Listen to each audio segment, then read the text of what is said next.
طبعا بعد رحيل ريبيرو اللي هو فرحنا كلنا، وهو ما كانش ليه لزوم من الاول اصلا انه يجي، لان هو راجل ولا كان عنده سيره ذاتيه، ولا كان حتى مواليد الدقهليه، ولا حد يعرف عنه اي حاجه غير انه كان بيلعب قصادنا لما كان ماسك اورلاندو بايرتس. ولما كسبنا احنا عملنا منه رونالدينيو، او عملنا منه ساعتها اللي هو مورينيو. معرفش ليه، بس دي كانت اكبر غلطه مننا، لان ده حقيقي راجل ملوش اي سيره ذاتيه تخليه يمسك فريق كبير زي النادي الاهلي، خصوصا لما احنا سمعنا اللي هو كان مساعد مدرب في فنلندا، واللي هو ما خدش اي بطولات ولا مسك اي فرق جامده.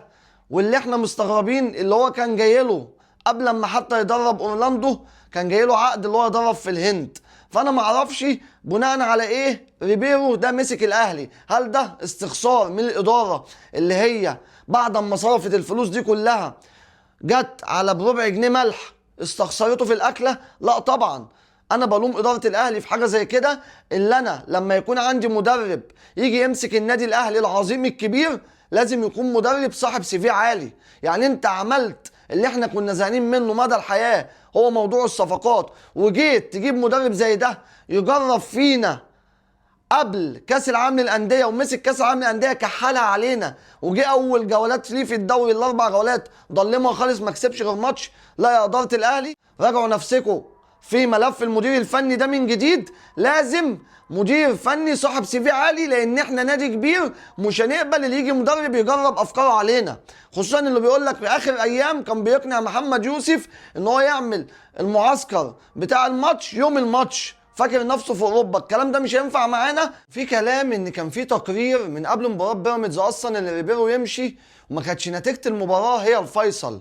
بس سبحان الله، حتى هو جت على حظه لعب الماتش وخسر 2-0 وكحلها خالص. وبيقولوا اللي هو ما كانش بيسمع لحد، ولا مساعد مدرب ولا مدير رياضي ولا اي حد خالص، وكان بيمشي افكاره، وانه ما عندوش تواصل جيد وما بيتكلمش مع حد اصلا. وكان اي حد لعيب بيكون زعلان او بيزعل ما بياخدش معاه موقف. هو انت فاكر نفسك ايه يا عم ريبيرو؟ جاي تمسك مركز شباب حوض النيل؟ ده النادي الاهلي يا حبيبي، وكان باين قوي اللي هو كبير عليك، وانت اقل واحد ممكن تيجي النادي الاهلي. عشان كده احنا قلنا لك سكه السلامه بدري بدري. احنا ما صبرناش على اللي خد 11 بطوله في سنتين عشان حسيناه في بطوله او في بطولتين ضيع شخصيه الاهلي. كان ما بيوريناش الكوره اللي احنا مع فريق كبير زي النادي الاهلي. قلنا له بالسلامه، هنصبر عليك انت اللي جاي تجرب افكار وجاي تحقق احلامك وطموحاتك؟